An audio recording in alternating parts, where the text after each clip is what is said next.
Good morning. Happy Wednesday, friends. I hope you're having a great week. I am a Martha. And if you know the story in Luke 10, you know that Mary chose to sit at the feet of Jesus and learn, and Martha was getting things ready. Martha was busy in the kitchen and making food for all these people that had just descended upon her house, maybe making preparations and wanting things to look nice. Possibly she was busy with much serving, not just like, here's a meal, but I think maybe overdid it.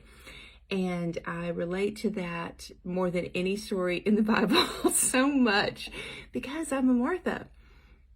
I am project oriented most of the time rather than people oriented. And so a struggle of mine that I have to be very careful of is becoming more people oriented and becoming still, because I think Satan uses our busyness to keep us away from the word and to keep us away from doing things that we really want to do for the Lord's kingdom. But if we're just really busy, maybe next week, maybe I can get to that eventually.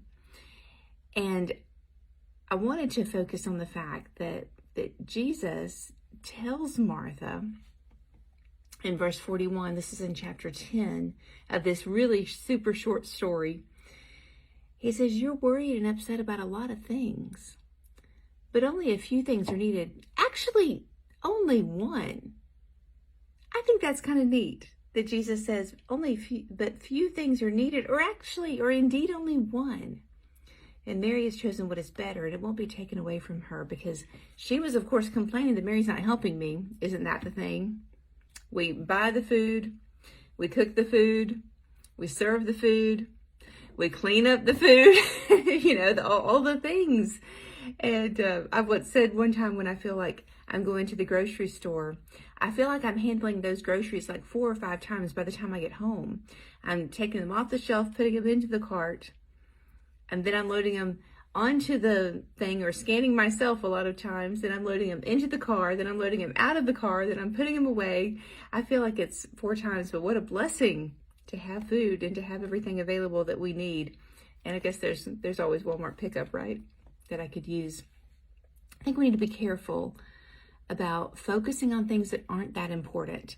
And one thing that I will tell you, as someone that has had children that have gone through school and are leading successful lives now, some things are not important. The superlatives, dare I say grades, the things that the accolades, they're not. They are not important. What's important is they're good people and they love God. And if the honor roll is more important than you raising a good Christian son or daughter, get things back in check. Because I understand, with all of the noise around you and with all of the people saying, you've got to do this, you've got to have this good score for college, you've got to have this, if you go to these training camps and you might get a scholarship, for all of that noise sometimes drowns out the one thing that's important. Nothing else matters. It does not matter if your child was the best at anything if they're not in heaven.